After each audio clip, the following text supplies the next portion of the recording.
সালামু আলাইকুম। আজকে আপনাদের সামনে একটি সফটওয়্যারের বিষয়ে আলাপ করতে যাচ্ছি।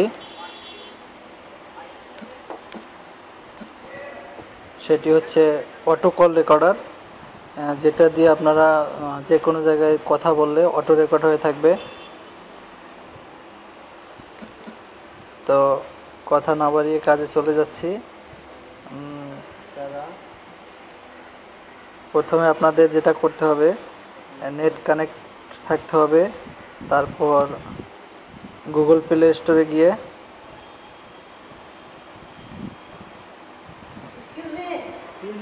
এখানে লিখতে হবে কল রেকর্ডার। দেখুন, আমার ইনস্টল করতে হবে না, আপনারা ইনস্টল করে নেবেন, কারণ আমি আগে ইনস্টল করে রেখেছি। এই যে প্রথম যে সফটওয়্যারটা আসবে ওইটা আপনারা ইনস্টল করে নেবেন। আর এটা আপনারা যখন কথা বলবেন তখন অটো রেকর্ড হয়ে থাকবে, আপনার কিছুই করতে হবে না। আর দেখুন রেকর্ডটা কিভাবে বের করবেন। এই যে আইকনটা দেখতে পাচ্ছেন, এই আইকনটা আপনি ট্যাপ করলে দেখেন ভিতরে, আমি আসলে এইমাত্র একটা রেকর্ড করছিলাম, আমি ডিলিট করে দিয়েছি।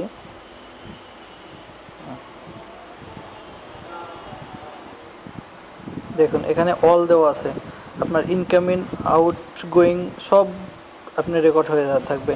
যদি চান আপনি শুধু ইনকামিং কল, তাহলে এখানে একটা ইনকামিংয়ে দিয়ে রাখবেন। যদি চান আউটগোয়িং, তাহলে আউটগোয়িংয়ে দিয়ে রাখবেন। আর যদি রেকর্ড না করতে চান, এখানে অন অফ দেওয়া আছে, এই অন অফটা অফ করে দিবেন অন থাকলে।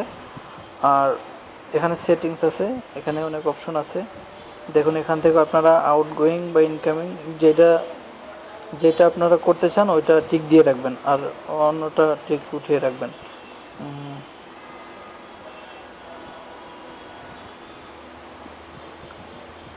আর একটা হলো, দেখেন এখানে আপনার যদি এরকম থাকে যে আমি একটা নাম্বারে, আমি নির্দিষ্ট কোনো একটা ফোন নাম্বারে আমি রেকর্ড করব না, সেটা আপনি এখান থেকে অফ করে দিতে পারেন।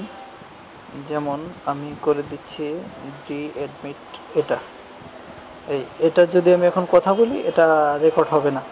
তো অনেক সুন্দর একটা সফটওয়্যার, যেটা আপনারা খুব সহজে ইউজ করতে পারবেন। শুধু ইনস্টল করে আর কোনো আপনার কাজ নেই, আপনারা এটাকে খুব সুন্দরভাবে ইউজ করতে পারবেন।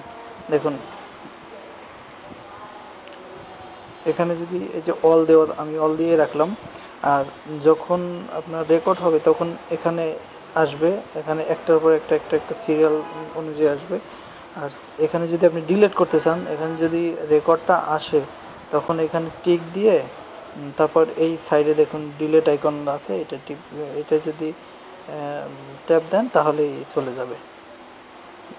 তো বন্ধুরা, আজকে এই পর্যন্তই। আর আপনারা আমার চ্যানেলটা সাবস্ক্রাইব করবেন, লাইক দিবেন। আর যদি কোনো ধরনের সমস্যা, ফটোশপ, ইলাস্ট্রেটর বা কোনো সফটওয়্যার সম্পর্কে জানতে চান, তাহলে অবশ্যই কমেন্টসে জানাবেন। আল্লাহ হাফেজ, ভালো থাকবেন।